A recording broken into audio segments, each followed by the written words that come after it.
Gold trusted gold buyers. మీరు తాకట్టు పెట్టిన బంగారాన్ని విడిపించి ఈ రోజు ఉన్న మార్కెట్ ధరకు కొనబడను. నమస్కారం, వెల్కమ్ టు ఐ డ్రీమ్. ధర్మ మార్గం విత్ విజిత కార్యక్రమానికి స్వాగతం.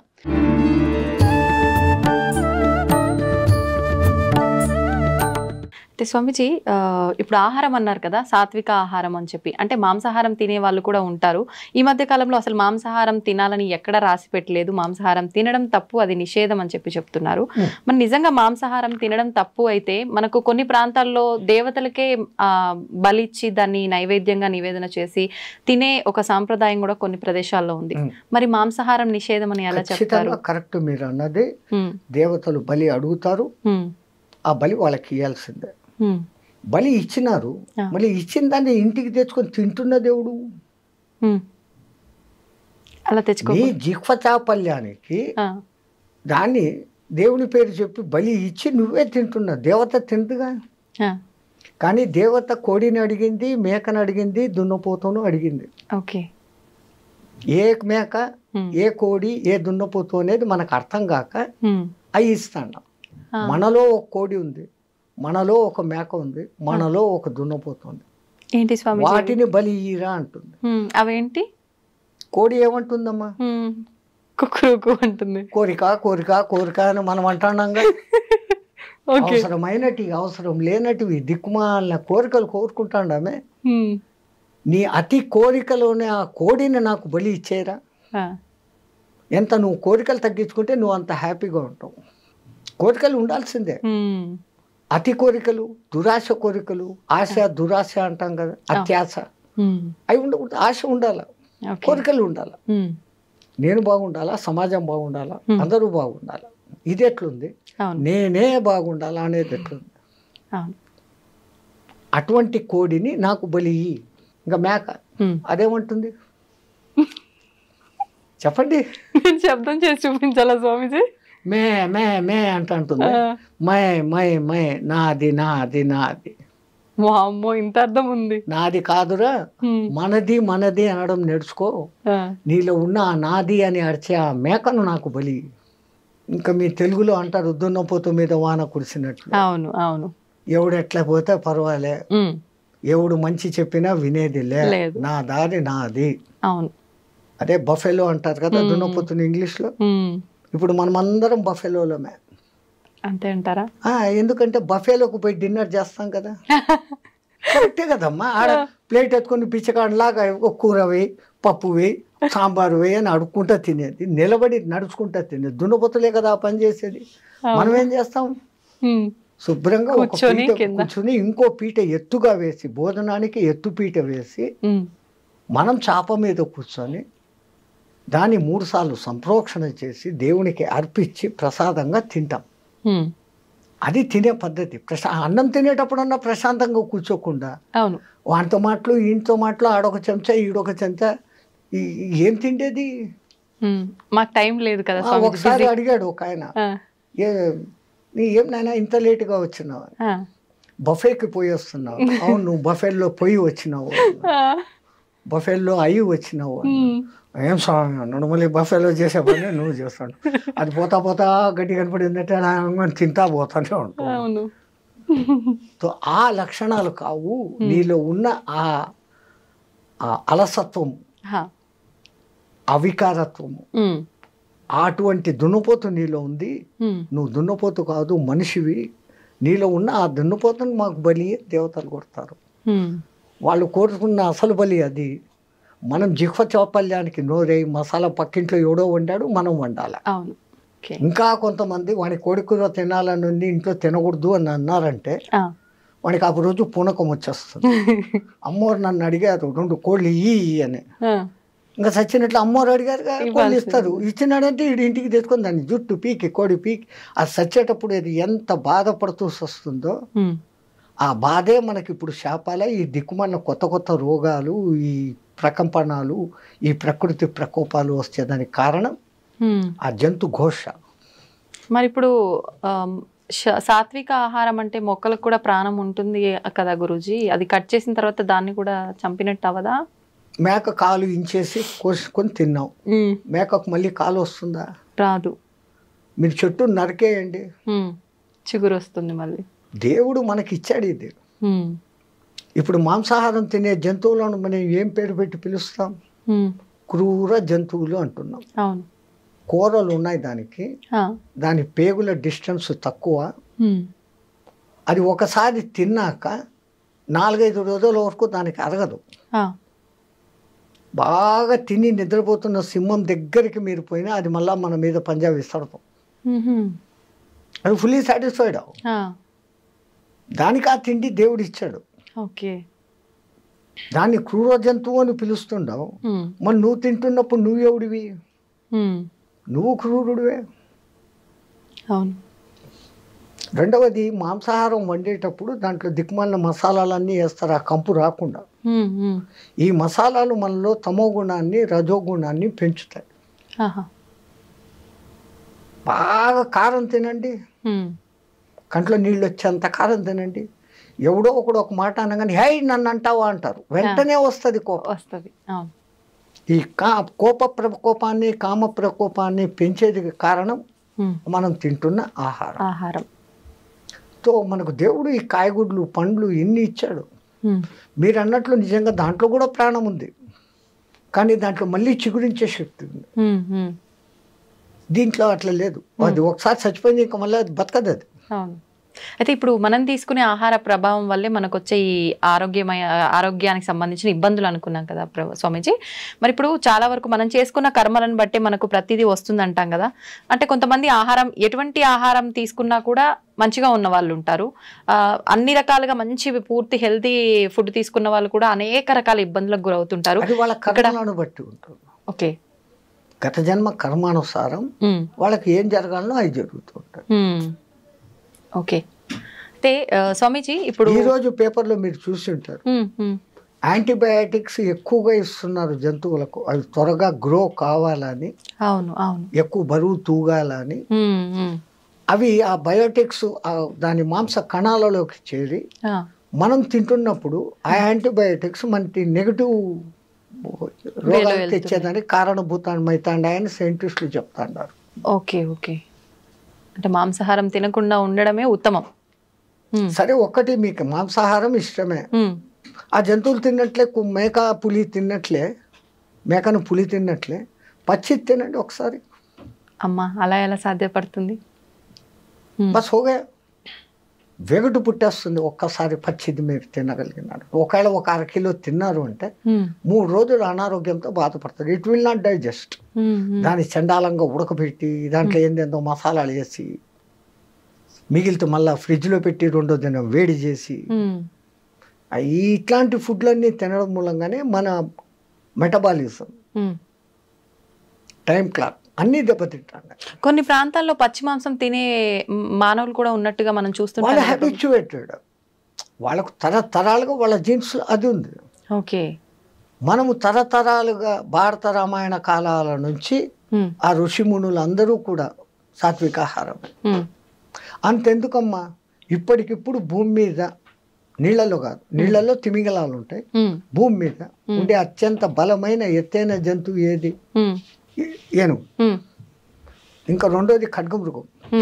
అది పరిగెత్తా వచ్చి ఒక వ్యాన్ గుద్దిందంటే వ్యాన్ 3 పల్టీలు కొట్టి ఎగిరిపోతుంది. ఆ 2 తినేటి ఏంటి? గడ్డి. బలము తినే మాంసాహారంలో లేదు.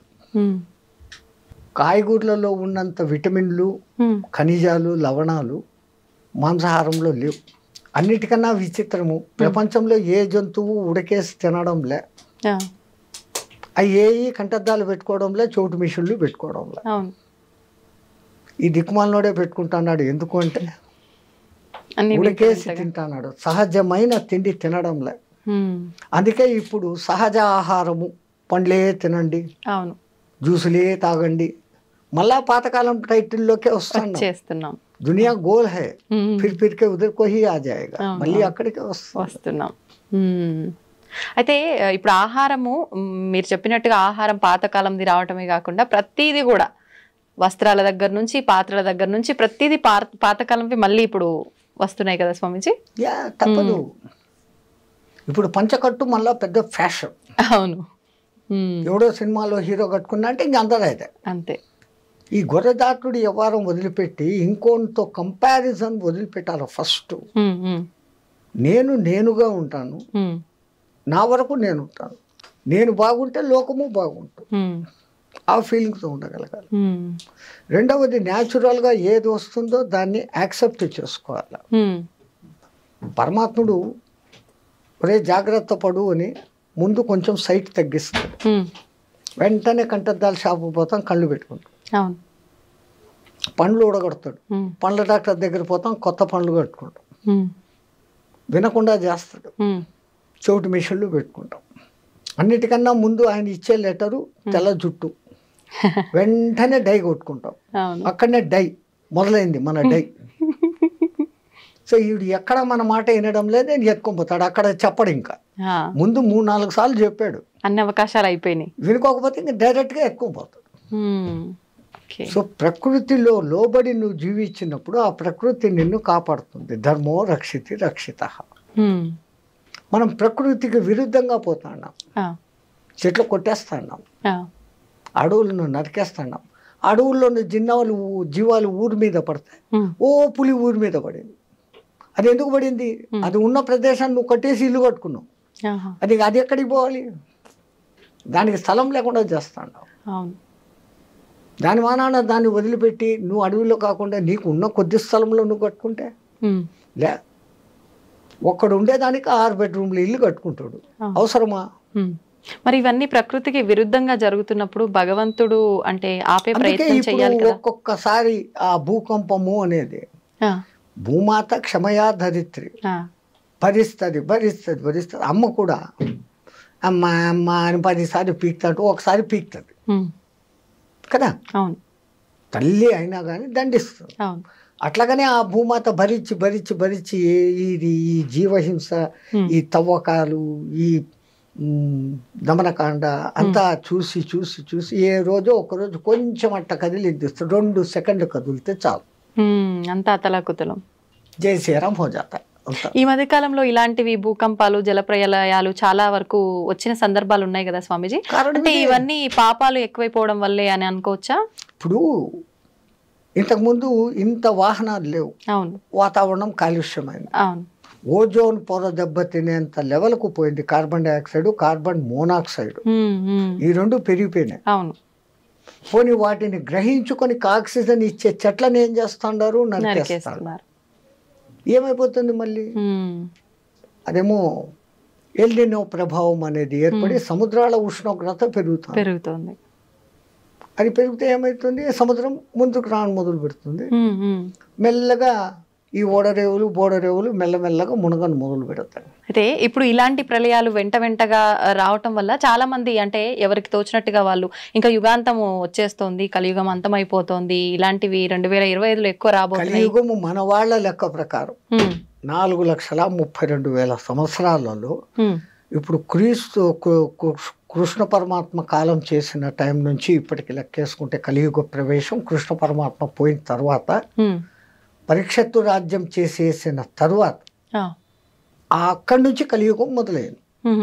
అంటే మహా అంటే 5,200-300 సంవత్సరాలు నడిచాయి మన లెక్కల్లో. ఓకే ఓకే, ఆ లెక్కల్లో ఇంకా 4 లక్షల సంవత్సరాలు కలియుగం ఉంది.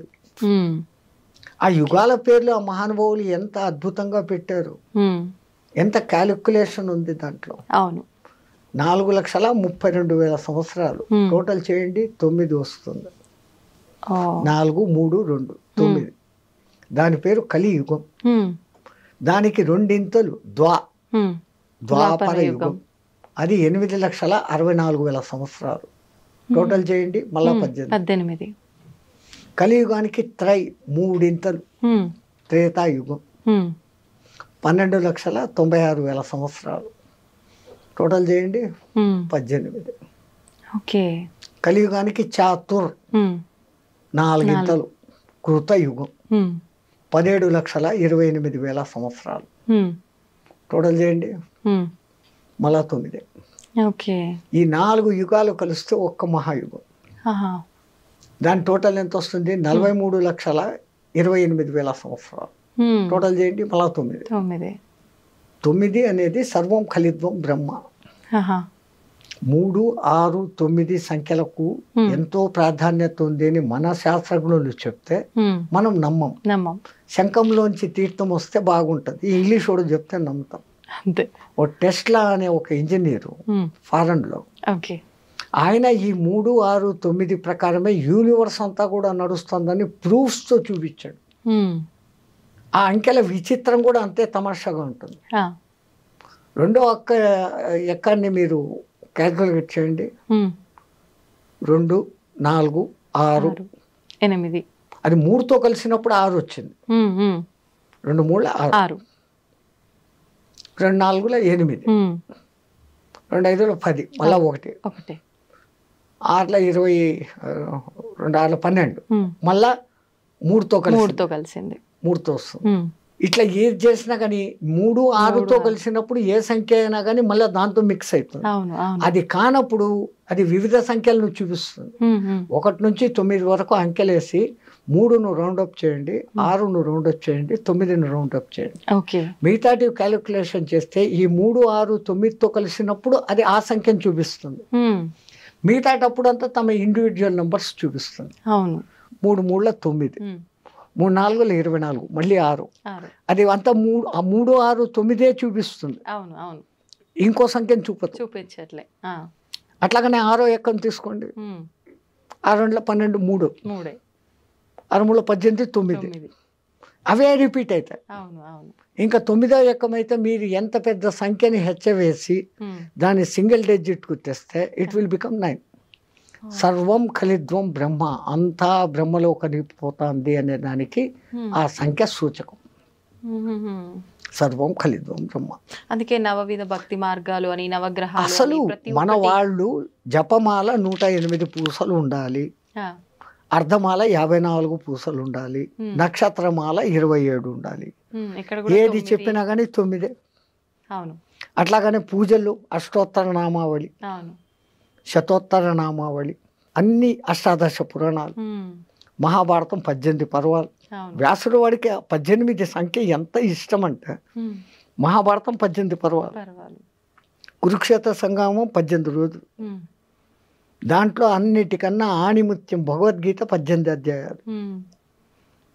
కురుక్షేత్రంలో పాల్గొన్న అక్షోహిణుల సంఖ్య 18, ఈ దిక్కు 11, ఈ దిక్కు 7 అక్షోహిణులు, 18 అక్షోహిణుల సైన్యం. అక్షోహిణి అంటే కూడా మళ్ళీ 9 వస్తుంది. ఇన్ని వేల రథాలు, ఆ రథాలకు ఇన్నింతల ఏనుగులు, ఇన్నింతల గుర్రాలు, ఇన్నింతల కాల్బలం అనే లెక్క ఉంది. ఆ లెక్క తీసుకుంటే మళ్ళీ అదంతా కూడా 9. ఆఖరికి మహాభారతం యుద్ధం అయిపోయినాక మిగిలిన మహాయోధులు కూడా 9 మందే. అంటే ఇదంతా ఒక ప్రణాళిక ప్రకారం జరుగుతుందా స్వామీజీ?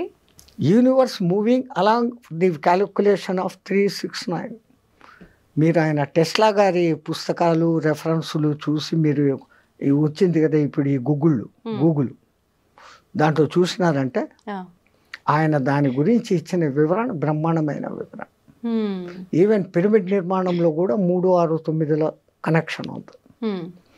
అంతెందుకు మన శ్రీచక్రం, అమ్మవారి శక్తులు 5, అయ్యవారి శక్తులు 4, 5 4 9.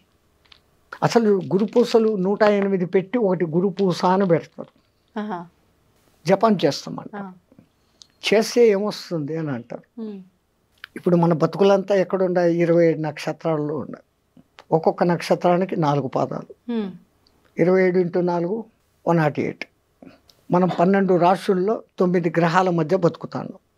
ఒక గురువు దగ్గర సరైన మంత్రదీక్ష తీసుకొని జపం చేస్తే నీ రాశి దోషాలు, నక్షత్ర దోషాలు, గ్రహ దోషాలు పోతాయి అనే దానికి ఆ సంఖ్యను పెట్టి ఆ అర్థంతో పెట్టినారు.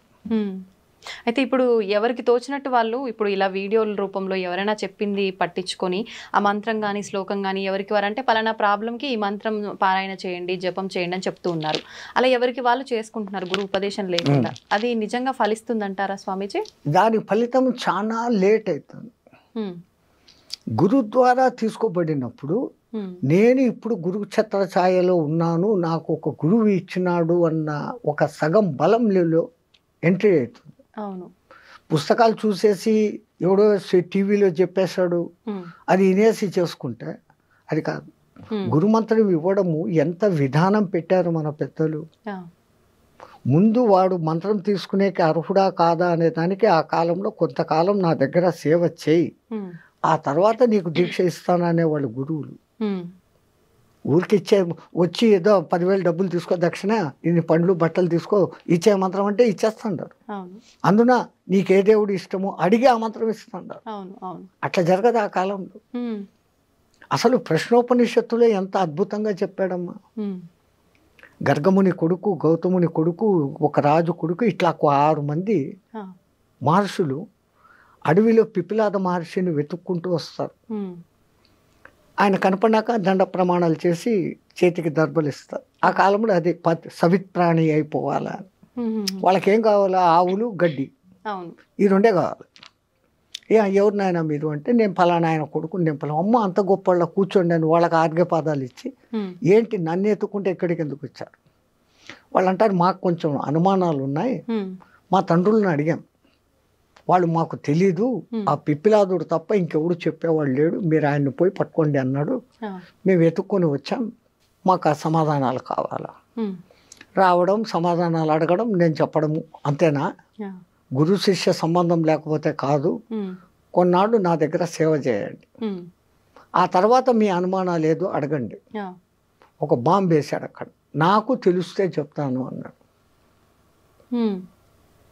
1 సంవత్సరం నా దగ్గర సేవ చేయండి, సేవ చేసినాక మీ ప్రశ్నలు అడగండి, నాకు సమాధానం తెలిస్తే చెప్తాను. మనం ఈ కాలం వాళ్ళం ఏమనుకుంటాం, సంవత్సరం సేవ చేస్తాం, అడుగుతాం, నాకు తెలుదురా అన్నాడంటే మన గతి ఏం? సంవత్సరం పాయా. మన మెంటాలిటీ. వాళ్ళు ఆజ్ఞాపించండి గురుదేవా, ఏం చేయమంటారు? నువ్వు ఆవులు మేపకరా, నువ్వు సమిధలు తీసుకురా, నువ్వు గోశాల శుద్ధం చేసి సంథింగ్ డ్యూటీలు చెప్పేస్తున్నారు. వీళ్ళు డ్యూటీల్లో సర్వనిమగ్నం అయిపోయినారు. సంవత్సరమైన సంగతి కూడా తెలియదు. ఒక దినం సాయంత్రం 4 గంటలకు వాళ్ళంతా ఆవులు మేపుకొని అంతా వచ్చి కూర్చున్నప్పుడు, నాయన స్నానం చేశారండి, మీరేదో ప్రశ్నలు అడుగుతామన్నారు కదా. సంవత్సరం అయిపోయిందా గురువాడు? అయిపోయింది అన్న. ఇలా స్నానం చేశారు, వచ్చినారు, మీ ప్రశ్నలు ఏదో అడగండి, నాకు తెలిస్తే చెప్తాను. మళ్ళీ మొదటిది, వీడు అసలు నా దగ్గర పనిచేసే అర్హుడా కాదా, ఈ సంవత్సరంలో వాని మెంటాలిటీ ఏంటి, వాని మనోక్షేత్రం శుద్ధమైందా లేదా. మనస్సు అనే పొలం, క్షేత్రం శుద్ధం చేయిందా, వీడు అర్హుడు అని ఆయన కనిపిస్తాడు. అప్పుడు అంటాడు. కానీ రెండోసారి నాకు తెలిస్తే చెప్తాను అని చెప్పడం, నాకే తెలుసు అన్న గర్వం ఎవరికి ఉండకూడదు. అప్పుడు అంటాడు, ఒకడు అడుగుతాడు, ఈ జీవుడు రాకేంటి, పోకేంటి, చంద్ర మార్గం ఏంటి, సూర్య మార్గం ఏంటి, ధూమ మార్గం ఏంటి, అసలు పురుషులలో షోడశ పురుషుడు అంటాడే ఎవడు అతను, ఇట్లాంటి మహత్తరమైన ప్రశ్నలు మళ్ళీ వేస్తాడు. ఇంకా అదంతా పెద్ద విషయం. ఈ సంగతి ఎందుకు చెప్తున్నానంటే, ఒక గురువు ముందు శిష్యుణ్ణి శోధన చేస్తాడు. ఇప్పుడు ఫీజులు తీసుకొని స్కూళ్ళల్లో కూర్చొని జీతాలు తీసుకొని 30 మందిని వేసేసి మేకమందలాగా చెప్పి ఇడిచిపెట్టడం కాదు. అప్పుడు ప్రతి ఒక్కడు వింటున్నాడా లేదా, వానికి అర్థమైందా లేదా, వాడు ఏ స్థాయిలో ఉన్నాడో వానికి ఆ స్థాయిలో నేర్పించు, తనంత వాడిని తనకన్నా మించిన వాడిని చేసేవాళ్ళు ఆ కాలంలో గురువులు. ఇంకా వాడు మంత్రదీక్షకు అర్హుడు అనుకున్నప్పుడు ఏకాంతానికి తీసుకుని వెళ్ళి ఒక బట్ట వాని చెవు మీద వేసి, ఆ చెవులో గురుమంత్రం 3 సార్లు మీ చేత చెప్పిస్తాడు. ఎందుకంటే అక్షర దోషం లేకుండా పలుకుతున్నాడా, లేకుంటే ఏదైనా అక్షర దోషంతో పలుకుతున్నాడా. అక్షర దోషం ఉంటే ఏమవుతుంది స్వామిజీ? ఏమన్నా దోషమా మళ్ళీ? అది చాలా దోషం. మరి ఇప్పుడు మాలాంటి వాళ్ళమంతా తెలిసి తెలియక ఎవరైనా మంత్రం చెప్పగానే మాకు ఎలా తోస్తే అలా చదివేస్తున్నాము. అది మన పూర్వీకులు చాలా జాగ్రత్త పరులమ్మా. రాబోయే కాలాలలో ఈ పుస్తకాలు ప్రింటింగు వస్తుంది, అవి చూసేసి ఎవడికి వాడు మంత్రాలు చదివేస్తాడు. ముద్రా రాక్షసం జరుగుగా కానీ ఒక శాపం పెట్టేస్తున్నారు, ప్రింటింగ్ మిస్టేక్. సో నువ్వు ఒకటి చదవాల్సింది ఇంకోటి చదువుతావు. నువ్వు 1000 సార్లు 1,00,000 సార్లు చదివినా అది నీకు సిద్ధించదు. ఒక్కొక్కసారి ఉల్టా కూడా చూపించేస్తుంది ప్రభావం. ఒక ఉదాహరణ, ఇంద్రుని సభలో త్వష్ట ప్రజాపతి కొడుకు ఒకడు ఉండేవాడు. వాని పేరు త్రిశూరుడు. పేరుకు తగినట్లు వానికి 3 తలకాయలు. ఒక తలకాయతో వేదం చదివేవాడు, ఆ, ఒక తలకాయతో సురా తాగేవాడు, అదే అమృతం తాగేవాడు. ఉమ్, రాక్షసుల సహవాసంతో ఒక తలకాయతో సారాయి తాగేవాడు. ఆ, ఇంద్రుడు ఎన్నోసార్లు నువ్వు త్వష్ట ప్రజాపతి కొడుకురా, ఇదేం దుర్మార్గం బుద్ధి, తాగకూడదు ఉమ్, ఆడు ఇనుకోలే. ఇంద్రుడు 3 తలకాయలు నరికేశాడు. త్వష్ట ప్రజాపతి కోపం వచ్చింది. ఆయనకు ఉన్న శక్తి ఇంద్రుడిని చంపేంత శక్తి కాదు. ఇంద్రుడు అంటే మీకు ఈ సినిమాల్లో చూపించే ఇంద్రుడు కాదు. ఉమ్, ఎవడో తపస్సు చేసుకుంటా పాడు చేసేదానికి అవును. రంభ ఊరోసుని పంపాడు, ఆ, ఏమో చేశాడు అని మనకి ఈ కథలే తెలుసు. అవును. ఇంద్రుడు అంటే ఎటువంటి వాడు అంటే ఒకడు తపస్సు చేస్తుంటే ఉమ్, వాడిలో ఇంకా కామము క్రోధము ఉందా లేదా ఉమ్, అని టెస్టింగ్ చేస్తాడు. ఉమ్, ఉమ్, ఆ టెస్టింగ్లో వాడు ఓడిపోయినాడు అంటే వాడు పూజ అర్చన చేస్తున్న ఏ దేవునికైతే తపస్సు చేస్తున్నాడో వాడి దగ్గరికి పోయి ఉమ్, వాడిలో ఇంకా కామ క్రోధాలు పోలే, ఇప్పుడే వరం ఇయ్యద్దు, హీఈస్ నాట్ ఫిట్ అని చెప్పే డ్యూటీ ఆయనది. ఇప్పుడు మాలాంటి వాళ్ళ ప్రతి ఒక్కరు చేసే పూజల్లో కూడా ఇలానే జరుగుతుందంటారా? ఇంకా వినండి ఇది. ఆ, ఆ, ఆయన తనకున్న శక్తులన్నిటినీ ధారపోసి ఒక యజ్ఞం చేసి ఒక మహారాక్షసుడిని పుట్టించాడు, వృతాసురుడు అనేవాడిని. వృతాసురుడు. నీకు మంత్రం చెప్తా, దాన్ని 7 రోజులు నిత్యపారాయణ చేయి, ఉమ్, నీకు ఇంద్రుని చంపే శక్తి వస్తుంది అని. ఆ మంత్రం ఏందో చెప్పు అంటాడు. ఉమ్, ఇంద్రశత్రు వివత్వ స్వహ అంటాడు ఆయన. అర్థం ఏంటి? శత్రువు అయిన ఆ ఇంద్రుడు నా చేత చచ్చిపోగాక అని దాని అర్థం. ఆహా, కానీ ఆ రాక్షసుడు చదివేటప్పుడు ఇంద్రాశత్రు వివద్వ స్వహ అన్నాడు, దీర్ఘం తీశాడు అంతే. ఉమ్, ఇంద్రశత్రు వివద్వ స్వహ, ఇంద్రాశత్రు వివద్వ స్వహ. ఈ రెండో పదానికి అర్థం ఏమైంది? ఉమ్, ఇంద్రుని శత్రువు అయిన నేను నాశనమైపోదును కాక. అయ్యా. అట్లాగానే వృతాసురుడు ఇంద్రుని చేతిలో చచ్చిపోయాడు. ఉమ్.